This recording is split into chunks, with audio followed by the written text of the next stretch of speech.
하나님의 은혜가 오늘 예배 참석한 성도 여러분들이 함께 하시기를 예수님의 이름으로 축복합니다.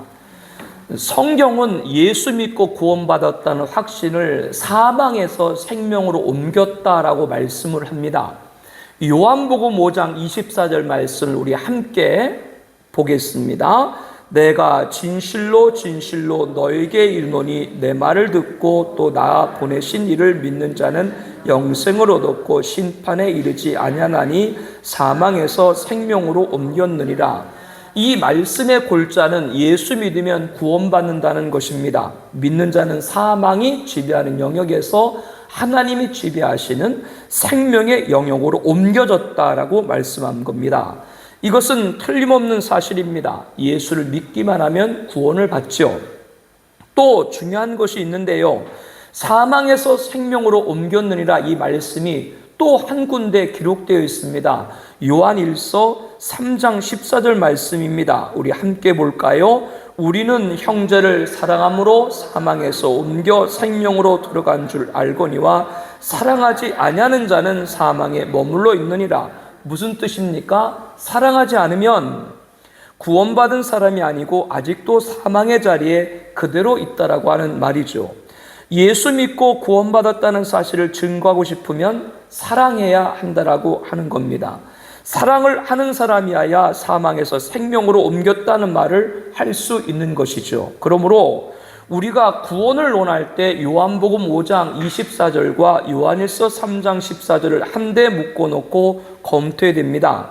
예수를 믿는 자는 분명히 사망에서 생명으로 옮겼습니다. 동시에 그와 같이 사망에서 생명으로 옮긴 사람은 구원받은 증거로 사랑을 실천해야 한다라고 하는 거죠. 따라서 예수를 믿는다고 하면서 사랑하지 아니하면 그 사람이 구원받았을까? 의문을 제기해 볼 수 있는 것입니다. 그만큼 사랑이 중요하다고 하는 것을 강조하고 있는 거죠. 그러면 구원받은 사람은 어떤 사랑을 실천해야 살아가야 되는가에 관해서 오늘 본문이 잘 말씀을 해주고 있는 겁니다.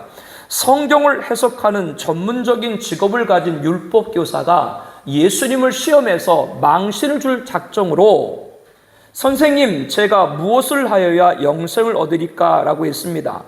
예수님은 즉답을 피하고 이렇게 되물으셨죠. 율법에 무엇이라고 기록되어 있으며 내가 그것을 어떻게 읽고 있느냐? 이제 공은 율법교사에게 돌아간 겁니다.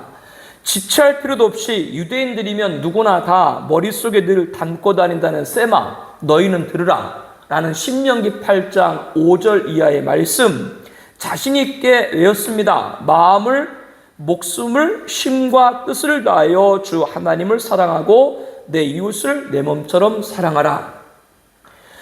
이에 주님은 맞다, 잘 알고 있구나, 그 율법의 계명대로 실천하라, 그러면 영생은 얻을 것이다 라고 했습니다. 젊은 율법교사는 머쓱해지지 않고 더 우쭐대기 위해서 예수님을 다그치듯 이렇게 물었죠. 내 이웃이 누굽니까? 이에 예수님께서는 선한 사마리아 사람 이야기로 일컫는 유명한 비유를 오늘 본문에서 말씀을 해주고 있습니다. 이 이야기 내용의 요지는 이러합니다. 어떤 유대 사람이 예루살렘에서 여리고로 내려가는 길에 강도를 당했죠. 강도가 이 사람의 옷을 벗겨버리고 해를 입히고 피가 흐르는 채로 길거리에 내팽개치고 도망가 버린 거예요. 그런데 마침 제사장과 레위 사람이 그 곁을 지나갑니다. 그들은 강도당한 사람을 피하여 지나가 버리고 말았어요. 그들은 사람이 죽어가는 보면서도 가여운 생각도 들었겠지만 혼자서도 그 책임을 감당하기가 버겁다라고 생각했던 것 같습니다. 강도당한 사람 상태를 보니까 어설프게 관여했다가 뒷감당 못할 수 있겠다라는 판단을 하였던 것이죠. 그런데 사마리아 사람이 지나가다가 이것을 보고는 피 흘리며 죽어가는데 그냥 못 본 척하고 가버리는 것은 사람의 도리가 아니다.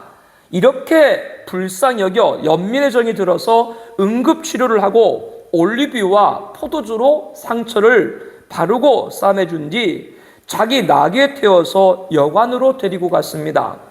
사마리아 사람은 밤새 이 사람을 간호를 하고 다음날 여관 주인에게 이 사람을 맡기면서 남자 이틀치 품값인 2데나리온 적지 않은 돈을 주었죠. 그리고 비용이 더 들면 내가 돌아오는 길에 갚겠다라고 이렇게 당부를 하고 잘 돌아봐 달라 부탁을 한 겁니다.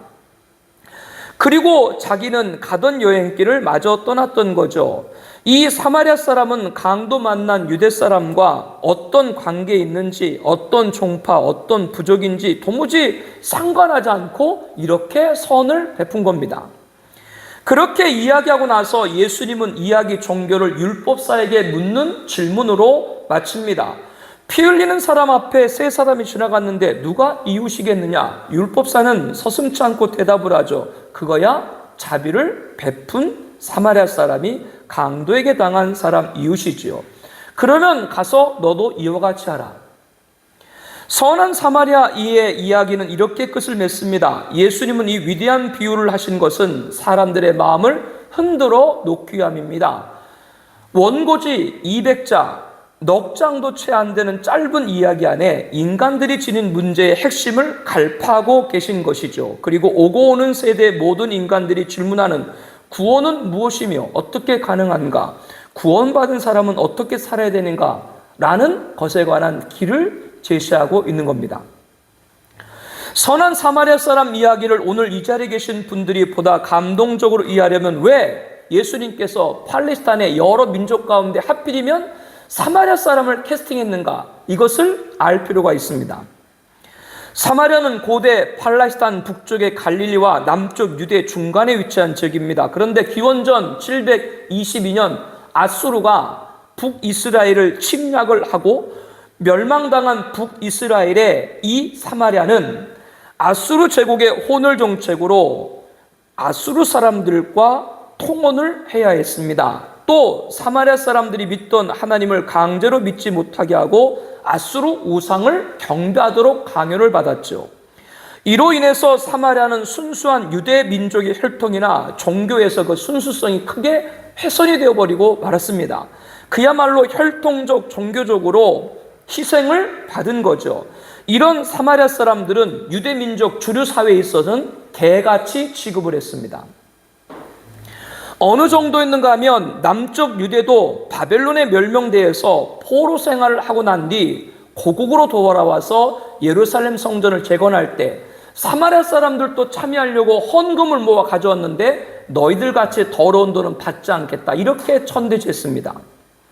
정통 유대인들은 선민의식에 도취되어서 우월감이 얼마나 대단했든지 사마리아 사람들은 지옥의 땔감 정도로 쓰지 아무 가치도 없는 사람이라고 매도를 했죠. 한 유대 랍비 기도문을 보게 되면은 하나님 아버지 하나님이 이 세상 사람을 부활시킬 때 사마리아 사람들은 하나도 일어나지 못하게 하여 주옵소서. 그만큼 유대인들은 사마리아 사람들을 증오하고 멸시했습니다. 그런데 그 사마리아 사람이 다른 사람도 아닌 자신들을 그렇게 천시하는 강도 만난 유대 사람을 도와준 거죠. 같은 유대 사람이었던 제사장과 레위인도 감당하기 벅찰 것 같다 그냥 지나쳐버렸는데도 말입니다. 예수님은 영생을 얻고 하나님 앞에서 구원 얻은 사람을 말씀하시면서 이와 같이 인간 취급도 받지 못하는 사마리아 사람을 예로 들고 있는 거예요. 어떤 큰 의미가 있지 않겠습니까? 그러면 선한 사마리아 사람 이야기가 당시 2000년 전 이야기에 불과하다면 오늘 이 귀한 시간에 말씀을 드릴 필요가 없죠. 우리가 살고 있는 이 시대에도 마치 예루살렘에서 여리고로 가는 길에 강도 만난 피투성이 된 채 길가에 쓰러진 사람들이 얼마나 많은지 모릅니다. 이렇게 말씀을 드리면 우리나라는 치안이 잘 돼서 강도 만난 사람이 별로 없는데요. 저는 이제껏 태어나서 강도를 한 번도 당한 적이 없는데요. 라고 생각하는 분들이 있을지 모르겠습니다. 그러나 제가 말씀드리는 강도는 칼을 들고 생명을 위협하고 금품을 갈취하고 여자에게 못된 짓을 하는 문자 그대로 강도를 의미하는 것이 아닙니다. 모든 인간은 남이 모르는 어려움이 있습니다. 그 어려움으로 인해서 고통을 당합니다. 즉 고통을 주는 원인이 강도요. 그로 인해서 당하는 고통이 피 흘리는 것이라고 하는 거죠. 이렇게 지금 시대에도 강도 만나 피 흘리고 있는 사람에 대해서 적용해서 오늘 본문을 말씀을 하고자 하는 겁니다. 한 예를 들어보겠습니다. 현대에 와서는 여성들의 지위가 옛날에 비교해서 안 될 만큼 높아졌습니다. 빨랫감을 세탁기에 넣으면 세탁은 물론이고 건조까지 다 되죠. 제가 중학교 때 겨울 잠바가 하나가 있었는데 엄마한테 좀 빨아달라고 하니까 날이 추운데 빨면 안 말로. 그 3개월 내내 그 잠바를 입는 거예요. 그때랑 비교해보면 지금이라고 하는 생활은 너무나도 윤택해졌죠. 수도도 잘 돼 있지 않으니까 마을에는 개울로 가거나 동네 우물로 가서 거기서 겨우 물을 떠다가 빨래를 했던 기억이 있습니다. 그런데 이렇게 생활이 너무나 편해져서 손끝에 물 한 방울 묻히지 않고 살 수 있을 것 같이 보이잖아요. 서구에서는 존중순위 5위가 남자고 4위가 애완동물 펫이고 3위가 노인이고 2위가 어린이고 1위가 여자예요. 빨리 여자분들은 가. 속으로 얼른 가. 여자들이 옛날처럼 스트레스 받을 일도 별로 없어 보입니다. 그러나 놀라운 사실이 있습니다. 한 신경 전문가 전문의 연구하면 도시 여성 2명 중 1명은 우울 증세를 갖고 있다고 합니다. 우리 교회는 시골이니까 그런 분들 없죠? 미국에서도 얼마나 많은 사람들이 정서 불안과 우울증에 시달리고 있는지 모릅니다. 세계에서 가장 많이 팔리는 10가지 약 가운데 최고 판매를 자랑하는 것이 우울증 환자들에게 신비약으로 통하는 프로작입니다. 이 약을 복용하면 우울증 증상이 70, 80%가 치료된다고 하니까 환자들에게 영약 같은 것이 아닐 수 없죠. 그런데 이 프로작을 복용하는 사람이 미국에서 500만 명입니다. 미국 인구가 2억이니까 40명당 1명이 이 약을 복용한다라고 하는 것이죠. 이러한 것은 지금 이 사회에 남녀를 물어나고 정신적인 강도를 당한 사람들이 너무나 많이 있다고 하는 걸 보여주고 있는 데이터죠. 한 가지 예를 더 들어보겠습니다. 한 부인이 목사님에게 고통의 문제를 안고 찾아와 상담을 했습니다. 사연인즉 15년 전쯤에 결혼을 했는데 얼마나 호랑이같이 무서운 시어머니 밑에서 살게 되었는지, 어떻게나 무서운지 오금을 필 수 없을 만큼 공부 속에서 시집살이를 해야 했다라고 합니다. 여러분도 했던 시어머니 같든 시아버지 같든 시동생이 됐든 시누가 됐든 시자만 들면 조금 소름이 돋으려고 그러죠. 왜 시치미를 떼고 있대? 조금 멀리 좀 떨어졌으면 좋겠죠. 막 이런 거 있잖아요. 그래서 시어머니하고 며느리 관계가 고부라고 그러는데 고부 관계는 돌려가지고 부고장 날라와야 끝난다고 그러잖아요. 이렇게 오랫동안 사람같이 숨을 죽이면서 생활하다 보니까 이 부인이 심신이 쇠약해질 대로 쇠약해진 거죠. 그 형편이 하도 민망했는지 주변에서 교회에 나가라고 권면을 한 모양입니다. 그래서 교회에 다니게 됐는데 어느 집사님 강요에 못 이겨서 아주 능력이 많다라고 하는 권사님한테 안수 기도를 받게 됐습니다. 그런데 안수 중에 악령이 그를 사로잡은 거예요. 그 다음부터 귀에서 소근거리는 소리가 들립니다. 하나님을 저주하고 시어머니를 죽여라. 환청 이 증세로 지금까지 수년 동안 시달려왔다고 하는 겁니다. 항상 그런 것은 아니고 어떨 때는 멀쩡할 때도 있는데요. 또 갑자기 악화된 일이 반복적으로 발생하는 것이죠. 정신이 멀쩡할 때는 야, 내가 하나님을 저주했는데 구원받을 수 있을까? 이런 죄를 용서받을 수 있을까? 두려움 때문에 말 못할 고통을 겪어왔다고 하는 겁니다. 지난 몇 달 동안 하루도 편안히 잠든 날이 없다라고 하는 거죠. 이 부인은 지금 누구한테 강도를 당한 것이에요? 호랑이 같은 시어머니에게 강도를 당하고 정통교회가 아닌 이상한 데 가서 잘못 안수받고 피 흘리게 된 것이죠. 요즘 계속해서 모 집단 교주와 추종자들의 여러 일들이 방영이 되고 있는데요. 그분들은 영적으로 강도를 당한 거예요.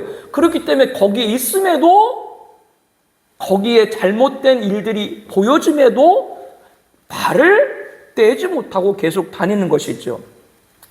여기까지만 예를 들면 남자분들 가운데는 그렇기 때문에 지질이 못난 여자들이나 그렇게 되는 것이지, 심지가 굳고 강한 남자들이 어떻게 그런가? 그러니까 교회는 집에서 할 일 없는 여자나 다니는 것이고 오늘 내일 하는 적적한 늙은 할아버지 할머니들만 다니는 것 아닙니까? 라고 반문할지도 모르겠어요. 그런데 그렇지 않습니다.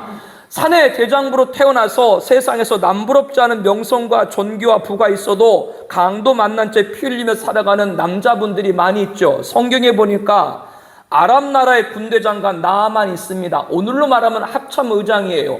합참의장이면 군 지휘에 있어서는 통수권자인 대통령 다음 두 번째입니다. 이렇게 나아만은 자신이 유일한 상관인 아람 왕의 절대적인 신임 속에서 크고 존귀한 자, 큰 용사라고 칭함을 받았죠. 그런데 이러한 화려한 직위 뒤에 그에게 가장 큰 고민, 치명적인 약점이 있었습니다. 그는 나환자였다는 거죠. 한센스병.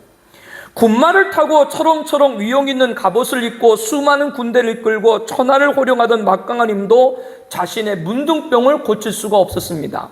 모든 것을 가진 것 같지만 실상은 얼마나 불쌍한 자입니까? 여러분, 이런 나아만 같은 사람은 불치병으로 강도를 만난 거예요. 남자들도 예외가 없다 그 말이죠. 우리가 사는 가까운 곳에 전세 사기를 당한 20대, 30대 젊은이들이 지난 2월 28일, 3월 14일, 14일 잇따라 숨지는 참 가슴 아픈 사건이 발생했습니다. 일명 깡통 전세로 손해를 입고 전세금을 한 푼도 돌려받지 못하게 되자 극단적인 선택을 한 거죠. 너무나도 안타까운 일이 아닐 수 없습니다. 건축왕 전세 사기로 불리며 무려 700여 명의 서민에게, 좀 가로채려면 돈 많은 사람 거 좀 가르치지, 홍길동처럼 그 서민들 1,000만 원, 2,000만 원 전부인 그 서민들에게 무려 500억대 피해를 줬습니다. 700여 명은 전세금을 강도당한 것이죠. 여러분들에게도 강도당한 것이 있습니다. 무엇인가 한 가지 이상씩 있죠. 자기가 갖고 있는 물질로도 지식으로도 힘으로도 해결할 수 없는 것이 있지 않습니까? 그것을 가장 가까운 사람에게 말한 분도 있지만 너무나 수치스러워서 남들에게 말하지 못하는 비밀로 간직하면서 강도 만난 채 가슴에 피 흘리는 분들이 계시다라고 하는 것이죠. 육체의 질병일 수도 있고 이성 혹은 부부 문제일 수도 있고 자녀 문제일 수도 있고 경제적인 문제일 수 있습니다. 무엇인가 인간은 어딘가 강도 만나 피 흘리고 있는 거죠. 왜 그럴까? 인간은 창조자가 아니라 만들어진 피조물이기 때문에 그래요. 피조물이라고 하는 건 한계가 있어요. 창조자는 절대자입니다. 피조물은 연약자입니다. 여러분 몸이 여러분 거예요? 여러분 몸이 여러분 거면 왜 아픈데 병원 가요? 자기 몸은 자기가 고쳐야 되지. 자기 게 아니라고 하는 거예요. 의사는 다 고쳐요? 의사도 못 고치잖아요, 다. 그러니까 한 병원에서 입원실에 있다가 바로 옆동에 있는 영안실로 옮겨가는 사람들이 하루에도 수없이 많은 겁니다. 이렇게 이런저런 유만 다를 뿐이지 사람들은 모두 강도 만나 피 흘리고 있는 겁니다. 여러분, 우리 사람만 이렇게 강도 만나고 있는 것이 아니라 자연도 재해가 있고 기후재앙 불리고 있죠. 이게 다 그 인간에 의해 가지고 저주받은 죄로 인해서 강도 만나 피 흘리고 있는 모습인 거죠. 그렇기 때문에 어떤 사람들은 여기도 믿을 게 없고 저기도 믿을 게 없으니까 다 강도뿐이니까 믿을 건 내 피부치밖에 없다. 가정을 소중하게 생각합니다. 그런데 웬걸요? 가정 안에서도 그렇게 소중하다던 가족들 간에도 부부 사이에, 부모와 자녀 사이에, 형제 사이에 서로 강도를 만난 사람들이 의외로 많습니다. 저도 당했어요. 멀기는 좀 고종이니까 촌수가 가깝진 않은데 어릴 때부터 가깝게 자랐기 때문에 친해요. 또 제가 무녀동남이잖아요. 딱 봐도 제가 귀하게 생겼죠? 안 그래도 그렇다고 그래요. 그래서 이렇게 사촌이 있기 때문에 친하게 지내는데 어릴 때부터 어떠한 일로 인해 가지고 재산을 제가 받게 됐는데 그 형도 관계가 돼 가지고요. 아무 일 없이 제가 도장을 다 찍어줬어요. 그냥 형 다 이렇게 하라고. 나중에 어떤 일이 있어가지고 제가 뭘 얘기했는데 단호하게 딱 거절하는 걸 봤어요. 그까지 그 고종사촌 안 보면 되지 뭐 나 없어? 이러고 끝내. 야, 이게 돈 문제 이렇구나. 그런 걸 저도 보기도 봤어요. 앞서 도시주부 2명 가운데 1명이 우울증 증세를 보이겠다라고 말씀을 드렸죠. 여성들이 정서적으로 혼란을 겪는 이유는 남편으로부터, 자녀부터, 시부모로부터 소외를 당하고 갈등하는데 그 뿌리가 있다고 그 전문가 의사들이 말합니다. 목사님에게 상담을 한 부인, 그 부인을 제가 얘기했잖아요. 그분이 누구 때문에 그렇게 됐어요? 시어머니 때문에 그렇게 된 거예요. 탤런트이자 뮤지컬 배우였고 극단 단장의 남편이 단원들을 태우고 속칭 칼치기를 했습니다. 칼치기 뭔지 아시죠? 고속으로 달리다가 앞에 가로막은 차가 있으면 그 사이사이를 비집고 들어가는 거예요. 저도 아침에 차량 운행을 하는데요, 송도를 가는데 그 김포 송도 터널 지나잖아요. 100km 됐다가 80km 줄었거든요. 찬찬히 가면 되는데 앞에 차들이 너무 막아요. 그래가지고 나도 모르게 칼치기를 할 때가 있는데 조심하고 있어요. 그렇게 하면 안 되죠. 그런데 음주 상태로 칼치기를 하다가 대형 참사가 나고 그로 인해서 2명의 단원이 그 자리에서 숨을 쉬고 자신은 큰 부상을 당했습니다. 그런데 아내는 단 한 번도 남편에게 병문안하지 않았습니다. 남편은 나에게 가족이 없다라고 말을 했습니다. 이에 아내는 어이없다라고 하면서 자기로 인해 가지고 자기 사랑하는 단원의 제자 2명이 목숨을 잃었는데 남편이 문병 오지 않았다고 하는 걸 어이없다라고 이렇게 여자 아내분은 얘기를 한 거죠. 이들은 남자가 연하로 초혼이었고 여자분은 자녀까지 있는 재혼임에도 한때는 연예계에서 인고 보부로 소문나 매스컴을 타기도 했었습니다. 아내는 음주운전으로 2 단원의 목숨을 앗아간 원인인 남편에게 강도를 당한 것이고 남편은 중상을 입었음에도 찾지 않는 아내에게 강도를 당한 것이죠. 서로 피 흘리며 마음을 열지 않고 있는 것이죠. 이런 얘기가 남의 얘기처럼 들리지 않는 것이 그 정도의 차이만 있을 뿐이지 너무나도 우리들 가슴에 사무치는 이야기일 수 있습니다. 그러면 누구에게 강도 맞고 있는 것입니까? 가족 같은 경우도 강도를 맞고 있다라고 하는 것을 부인할 수 없습니다. 그러면 강도 만나 피 흘리는 것을 치료하고 어떻게 하면 행복해 살 수 있을까? 앞서 한 호랑이 같은 시어머니 강도를 만나서 이상한 데 빼져가지고 영적으로 악령이 들어서 피 흘린 부인 얘기를 했죠. 이 부인의 상담을 받은 목사님이 너무나도 불쌍하고 민망해서 성경을 가지고 복음을 하나하나씩 풀어줬습니다. 어느덧 1시간 반이 지나갔습니다. 그리고 기도를 해준 다음에 돌려보냈습니다. 이제 주일이 되었죠. 부인을 목사님이 마주치게 되자 잠은 잘 잤느냐라고 물었더니 아주 편안히 잤다라고 말을 했습니다. 얼굴이 굉장히 밝아 보였습니다. 마당에 나오면서 이 부인이 목사님에게 물어볼 것이 있다라고 이렇게 얘기를 했어요. 예수 믿으면 하나님을 저주했던 죄도 용서받을 수 있습니까?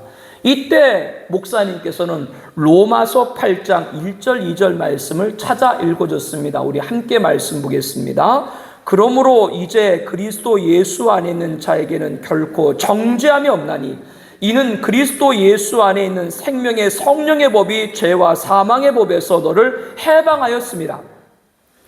예수님을 영접하여 구원받고 죄 씻음 받은 자는 아무도 우리를 죄인이라고 할 수 없습니다. 주변에서 여러분들에게 도덕적이 못하다, 뭐가 못하다, 뭘 못하다고 얘기하죠. 암만 그 사람들이 여러분에게 뭐라고 얘기해도 하나님이 여러분을 죄인이라고 안 해요. 이게 복음이에요. 이 말을 들은 부인의 얼굴이 어떻겠어요? 한마디로 봄꽃같이 환하게 피어 돌아왔죠. 그 부인은 예수님 만나자 강도 만나 피 흘리는 모든 것이 치유된 것이죠. 그리고 모든 죄가 용서받았습니다. 또한 구원을 얻었습니다. 답은 예수 그리스도에게 있습니다. 강도 만난 자들에게. 그 답밖에 없어요. 사내 대장부로 세상의 명성과 존귀를 다 갖고도 나병이라는 강도 만나 피 흘렸던 나아만, 그는 자기 아내 몸종인 소녀, 아주 작은 여자아이에게 이런 말을 들었어요. 우리 주인이 사마리아에 계신 선지자 앞에 계셨으면 좋겠나이다. 그가 나병을 고치리다. 이 말을 들은 아람의 군대장관 나아만은 이스라엘로 가서 선지자 엘리사를 만났습니다. 그리고 엘리사가 명령한 대로 하였더니 문둥병으로 썩어져가는 나아만의 살이 어린아이 살같이 회복되어졌더라. 할렐루야. 나아만의 병이 치유받은 것 그뿐 아닙니다. 자신을 인도한 집의 여종 그리고 선지자 엘리사를 통해서 하나님을 믿게 된 것이죠. 나아만은 육체의 질병이 치유받았습니다. 그리고 그의 영혼도 하나님을 만나 구원을 받았습니다. 나아만은 즉시로 우상을 벗어버리고 하나님을 경외하는 사람으로 자신의 민족 아람 사람들에게 하나님을 알리는 사람으로 변화됐죠. 하나님을 믿으면 여러분 내면에 있는 누구에게도 말하지 못한 어떤 고통의 강도 만난 모든 것이 치유됩니다. 답은 하나님에게 있는 거예요. 피조물의 썩어짐의 종노릇한 데서 해방되어 하나님의 자녀들의 영광의 자유에 이르게 된다. 로마서 8장 21절 말씀인데요. 우리가 예수 믿고 구원 얻으면 치유받을 뿐만 아니라 강도 만나 피 흘리다 썩고 죽는 운명을 걷지 않게 된다라고 하는 거죠. 영원히 살게 된다고 하는 겁니다. 죽음이 두렵지 않다는 것입니다. 죽음에서 해방되었다고 하는 겁니다. 그리고 하나님의 자녀들, 우리들은 저 아름다운 나라에서 영원토록 누리게 되는 천국을 보장받은 것이죠. 얼마나 놀랍고 가슴이 뛰고 있습니까? 이 세상 자연 만물인 피조물도 그날의 영광을 삼하며 탄식하다고 했는데 자연 만물의 영장 인간이 그것을 못 찾아서야 하나님의 자녀의 영광, 예수 영접하게 되면 구원과 죽음의 문제와 갖고 있는 모든 삶이 치유된다라고 하는 걸 우리가 모른다면 안 되는 것이죠. 우리는 내가 하나님을 믿고 그동안의 모든 결박에서 풀어지고 연약함에서 강건해지고 아픔에서 치유되고 사망에서 영생을 얻고 심판 자리에서 천국에 입성하게 된 겁니다. 그러나 이 놀라운 은혜를 모르는 자들을 인도해야 돼요. 왜? 우리만 알면 안 되기 때문에 그래요. 많은 사람들은 자신이 정신적으로 영적으로 어떠한 이러한 저런 이유로 강도 만나 피 흘리고 있으면서도 자기가 강도 만난지도 몰라요. 그래서 좀 그걸 좀 피해 보려고 술도 마셔서 좀 노래방 가서 노래방 가는 게 나쁘다는 건 아니에요. 저도 간 지가 좀 오래된 것 같은데 거기에 가는 게 나쁘다는, 뭘 좀 과시하고 뭐 레저다 문화다 뭐 스포츠다 뭐다 해서 풀어보려고 하는데 그래가지고 강도 만난 게 해결되는 게 아니에요. 안 믿는 분들이 우리보다 모든 면이 나을지 모르겠어요. 우리 교회 처음 오신 분들은 교회가 겨우 이거야? 그리고 여기서 전도해? 뭐 이렇게 얘기할지도 모르겠어요. 우리는 세상 사람들이 아무리 명망가고 세상에서 남부럽지 않은 부를 누리고 권력을 가지고 안정적으로 아쉬울 것 없이 산다고 할지라도 하나님을 만나지 못했다면 그 사람은 강도 만난 사람이라고 봐야 돼요. 지금 자기 심령이 피 흘리고 있는데 그걸 모르는 거예요. 다른 걸로 좀 위선을 떨어보고 있는 거예요. 근데 자신의 영혼의 문제는 그런 것으로 해결되는 게 아니에요.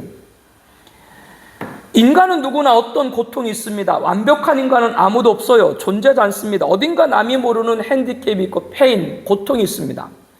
그것을 남들에게 내색하지 않으려고 허세도 부려보고 과시도 해보고 자신만만하게 나는 할 수 있어. 하나님 없어도 내 능력으로 살 수 있어. 라고 말하는 것이 자신만만한 것 같지만 오히려 우리들은 그거를 안쓰럽게 보고 강도 만난 사람으로 품에 안아야 돼요. 선한 사마리아 사람으로 불신자를 안아야 됩니다. 왜 그렇게 되느냐? 우리의 구원자 예수님께서 그것을 원하시기 때문이죠. 그래서 우리는 한 영혼을 소중하게 전도하는 겁니다. 천하보다 귀한 한 영혼을 위해서 기도하는 것이죠. 한 영혼을 사랑하는 우리 교회가 되길 축복합니다. 온 천하를 얻고도 자기 목숨을 잃으면 무엇이 유익하리요? 이 주님의 말씀을 우리는 가슴에 새게 됩니다. 불신자 가운데 이런 말을 하는 분들 계시죠. 하나님도 치사하시지 왜 강도 만나 피 흘려서 고통을 받게 하고 좀 그런 거 없이 좀 편안하게 살도록 해주면 안 되나, 이렇게 말하는 불신자분들도 계십니다. 20세기 최고의 기독교 사상가로 평가받는 영문학자인 루이스는 고통에 관해서 이렇게 말합니다. 하나님은 우리가 고통받기를 원하시는가?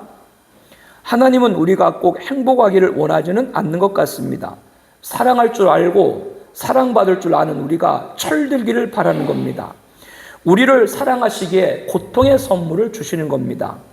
귀 기울이지 않는 세상을 깨우치려고 고통이라는 메가폰을 들고 계신 겁니다. 우리 조각가이신 하나님이 인간의 형상으로 깎아내리는 우리들은 돌덩어리입니다. 끌로 때리면 너무 아프지만 그 끌로 때림을 통해서 우리가 완벽하게 빚어져 가는 겁니다. 하나님을 믿으라 라고 하면 듣지 않는 완악한 인간을 향해서 인간의 연약함을 깨닫고 하나님의 도움이 필요함을 믿도록 하기 위해서 고통이라는 확성기를 통해서 부르시는 겁니다. 고통은 깨닫지 못하는 인간을 향해 부르시는 사랑의 하나님의 확성기라고 하는 것이죠. 이 말을 거부하고 싶더라도 받아들여야 됩니다. 하나님이 나의 창조자고 나는 하나님의 피조물이기 때문입니다. 인생의 불행은 자기가 주인이라고 생각하면 불행이에요. 그 자기가 자기 생각대로 되는 게 있나요? 인생의 행복은 내 주인은 하나님이라고 고백할 때 행복이 되는 거예요. 왜? 그분에게 나를 맡길 때. 아무리 떵떵거려고 자신만만해도 내 마음대로 안 될 때 우리는 우리의 주인이 나가 아니라 하나님인 걸 알아야 된다고 하는 것이고, 그분의 통치와 그분의 은혜와 사랑을 받는, 위로를 받는 우리가 되어야겠습니다. 우리는 하나님을 만난 하나님의 거룩한 백성으로 세상 사람들에게 줄 수 있는 가장 귀한 것이 있습니다. 우리는 불신자들에게 드릴 것이 있습니다. 주기는 뭘 줘? 교회를 봐야 되니까 내가 도와줘야 되겠네. 뭐 이렇게 말할지도 모르겠어요, 세상 분들이. 어쩌면 우리를 세상 사람들은 유대인이 보는 사마리아 사람처럼 불쌍하게 볼지도 모르겠어요. 아무 가치 없는 사람이라고 매던같이 말입니다. 그러나 세상 사람들이 모든 걸 다 가졌어도 한 가지 가지지 못한 것이 있습니다. 우리가 세상에 줄 수 있는 것이 있습니다. 사도행전 20장 24절에 내가 달려갈 길과 주 예수께 받은 사명 곧 하나님의 은혜의 복음을 증언하는 일을 마치려 하면은 나의 생명조차 조금도 귀한 것으로 여기지 아니하노라. 우리가 세상에 줄 수 있는 것 가장 중요한 것은 하나님의 은혜의 복음이다 라는 것을 확신한다는 말씀이죠. 이 하나님의 은혜의 복음을 주기 위해서 사도 바울은 생명도 아끼지 않았다라고 하는 겁니다. 우리가 사랑하는 사람들에게, 우리가 기도하는 영혼들에게 모든 것을 주고도 하나님의 은혜의 복음을 주지 않으면 헛된 거예요. 가장 좋은 것을 아직도 주지 않았기 때문입니다. 카톡에 보면 푸사 있잖아요. 푸사, 프로필 사진, 그리고 거기 보게 되면 글이 있잖아요. 뭐 자기를 소개하는 글이라든가 그런 거 보면 이런 글 많이 있대요. 이런 걸 많이 있대요. 이 또한 지나가리라, 그 말도 많이 있고, 또 어떤 분들은 좋은 것은 아직 오지 않았다, 뭐 그런 말도 많이 이렇게 기록해요. 그 좋은 것이 그분이 뭘까? 캐션 마크, 뭐 그분이 말하는 좋은 것이 뭐 좋은 아파트인지 좋은 승용차인지 좋은 환경인지 아이들이 잘 되는 건지 뭔지 각각 있을 거예요. 가장 좋은 것은 예수님입니다. 우리가 다른 사람들에게 아무것도 줄 수 없다 할지라도 가장 좋은 것, 하나님의 은혜 복음을 줄 수 있다고 하는 것이 우리에게 준 축복입니다. 왜냐하면 하나님의 은혜의 복음만이 인간을 구원할 수 있기 때문이죠. 복음이 뭔가? 나의 죄를 위해 죽으시고 부활하심으로 나의 생명 그리고 나의 구원 되신 예수 그리스도를 말합니다. 이 복음을 우리만이 알면 안 되기 때문에 예수님만이 아직도 강도 만나 피 흘리는 분들의 치료자가 된다라고 하는 것을, 죽음의 문제를 해결해 주신다고 하는 것을, 구원해 주신다는 것을 저와 여러분이 전해야 되는 것이죠. 어떤 강도를 만난 것이라고 말씀드렸어요? 스트레스와 우울증으로 정신적인 강도를 만난 분들, 악한 영에 따라 영적으로 강도당한 분들, 아람 군대장과 나아만 같이 심지가 굳고 장하고 자부하신 큰 용사지만 자신의 병에 속추무책인 그런 불치병으로 강도 만난 분들, 심지어는 가정에서도 강도 만난 분들, 예수님만이 이들을 치료해 주시고 죽음의 문제를 해결해 주시고 구원을 주시는 겁니다. 청아비전교회는 강도 만나 신음하는 자들을 치유하시고 영생을 주시는 예수님 안에서 모든 사람들이 구원받기를 축복합니다. 이 은혜에 함께하는 자들이 날마다 더하는 공동체가 되기를 소망합니다. 설교 서론에서 구원을 논할 때 요한복음 5장 24절과 요한일서 3장 14절을 함께 검토해야 된다고 말씀드렸죠. 예수 믿는 사람 분명히 사망에서 생명으로 옮겼습니다. 동시에 그와 같이 사망의 생명으로 옮긴 사람은 구원받은 증거로 사랑을 실천해야 됩니다. 그 실천해야 될 사랑을 오늘 말씀을 드린 것이죠. 예수입니다. 우리는 선한 사마리아 사람같이 오늘 또 강도 만나 피 흘리는 이들에게 하나님의 은혜의 복음을 전해야 됩니다. 그들이 예수 그리스도 믿고 치료받고 구원받아서 함께 하늘나라의 백성이 되어야 하기 때문인 거죠. 이러한 영혼들이 모여서 우리 모두 하나님께 영광 되기를 예수님의 이름으로 축복합니다. 우리 함께 통성으로 기도하겠습니다. 여러분 간지의 기도 제목 있죠? 우리는 예수님 믿습니다. 그러면 우리부터 강도를 물리쳐야 됩니다. 사망에서 영생을 얻었습니다. 심판 자리에서 영광의 자리에 서게 됐습니다. 지옥에서 천국에 입성하게 됐습니다. 이 확실한 신앙으로 우리에게 찾아오는 정신병적 갖가지 강도를 물리치고 강건할 수 있게 하여 주시옵소서. 지금 시대 우울증 등 정신적 악한 영적 나만같이 큰 용사인 남자도 속수무책인 중병, 심지어 가정에서도 강다당한 분들이 많이 있죠. 그런데 자신들이 강도 만난 것을 모르고 있습니다. 그들은 선한 사마리아 사람 심정으로, 그들을 선한 사마리아 사람으로 심정으로 안게 하여 주시옵소서 기도합니다. 그 강도 당한 분들을 아는 후에 그들에게 하나님의 은혜의 복음인 예수님을 전해야 됩니다. 하나님을 저주한 자라도 예수 믿으면 용서받습니다. 예수님만이 강도 당한 자를 치료해 주십니다. 죽음의 문제를 해결해 주십니다. 구원을 주십니다. 하나님의 은혜의 복음 예수를 그들 심령에 증거할 수 있게 하여 주시옵소서. 우리 함께 통성으로 기도하겠습니다.